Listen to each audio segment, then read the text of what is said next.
रत्नावती अपने पति सुधाकर के साथ कावेरी नदी के किनारे रहती थी। वे शिव के सच्चे भक्त थे। शादी के कुछ साल बाद रत्नावती गर्भवती हो गई। ये खबर सुनकर वे दोनों बहुत खुश हुए। नदी के दूसरी तरफ रहने वाले रत्नावती के माता पिता भी खुश थे। रत्नावती की मां ने उसे भरोसा दिलाया कि जब वह बच्चे को जन्म देगी तो वह उसके घर आएगी। महीने बीत गए। रत्नावती को लगा कि अगले कुछ दिनों में बच्चा पैदा हो जाएगा। उसने अपनी मां को जल्दी आने का संदेश भेजा। इस बीच सुधाकर को किसी जरूरी काम से गांव से बाहर बुलाया गया, लेकिन वह अपनी पत्नी के बारे में चिंतित था। रत्नावती ने उसे भरोसा दिलाया कि उसकी मां उसकी देखभाल करने के लिए जल्द ही आ जाएगी। सुधाकर अनिच्छा से गांव से चला गया। उसने रत्नावती से वादा किया कि वह जल्द ही वापस आ जाएगा। उस शाम भारी बारिश होने लगी। नदी का जलस्तर बढ़ने लगा। अचानक रत्नावती को पेट में दर्द महसूस हुआ। उसे पता था कि वह किसी भी पल बच्चे को जन्म देने वाली है। वह घर पर अकेली थी। उसका पति बाहर गया हुआ था और उसकी मां अभी तक नहीं आई थी। उसने भगवान शिव से प्रार्थना की कि वे कुछ मदद भेजें।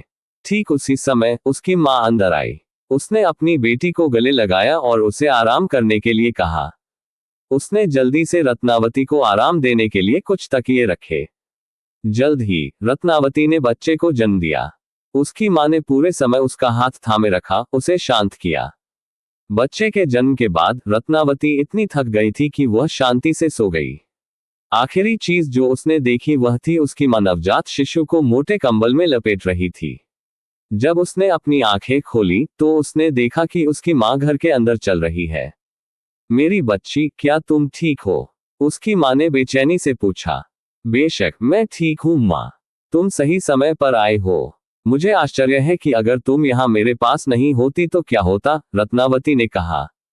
उसकी मां हैरान दिखी। क्या बच्चा पहले ही पैदा हो चुका है और तुम कहती हो कि मैं तुम्हारे पास थी? ये कैसे संभव है? मैं अभी अभी आई हूँ।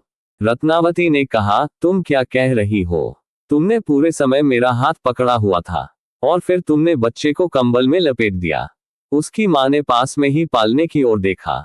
वास्तव में वह कंबल में लिपटे एक बच्चे को शांति से सोते हुए देख सकती थी। मुझे अभी भी नहीं पता कि क्या कहना है। मैं अभी अभी नदी में आई हूँ। नदी में बाढ़ आ गई थी और कोई भी नाविक मुझे दूसरे किनारे पर ले जाने के लिए तैयार नहीं था। मैंने सुबह तक इंतजार किया। मैं तभी पार कर सकती थी जब बारिश बंद हो जाती, रत्नावती की मां ने कहा। रत्नावती अचंभित थी। तुम नहीं आ सके, फिर भी तुमने मेरी मदद की। शिव, उसने कहा। ये शिव ही थे जो मां के रूप में मेरे पास आए। उसने हाथ जोड़कर अभिवादन किया। उसके गालों पर आंसू बह रहे थे।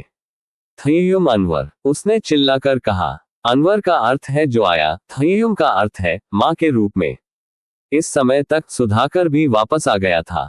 उन सभी ने थय्युमन शिव से प्रार्थना की, शिव जो मां के रूप में आए। बाद में थय्युमन शिव के सम्मान में एक मंदिर बनाया गया। यह मंदिर तमिलनाडु के तिरुचिनापल्ली में रॉक फोर्ट के तल पर देखा जा सकता है।